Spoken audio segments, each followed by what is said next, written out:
My first full day in Gulf Shores and day 100 of the Gulf Coast oil spill certainly started with a surprise when I found the BP oil cleanup crews right in front of my house.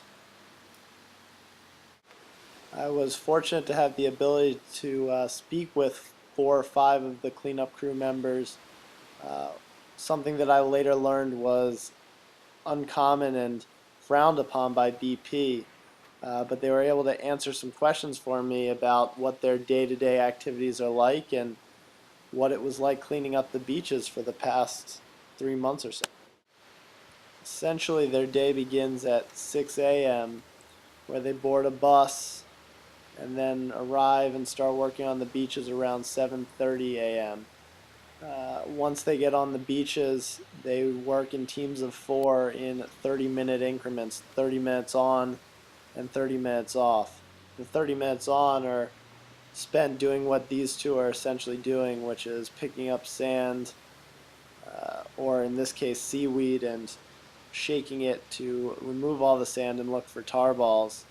Then in that last clip you see men under the shade in the trailer, and that time spent to rest, drink some water, rehydrate, and get ready for their next shift.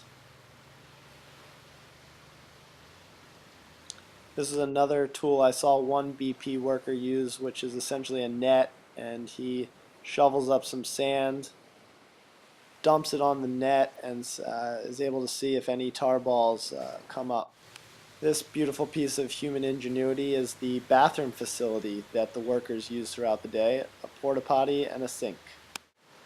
Their day eventually comes to an end at around 7 p.m. where they board the buses that brought them to the beach and finish up for the day. About a 12 to 13 hour day of just sitting on the beach and cleaning. This was another piece of equipment I saw BP use today. I don't know where they're coming from, but I do know they're headed towards Fort Morgan, which is the end of Fort Morgan Road.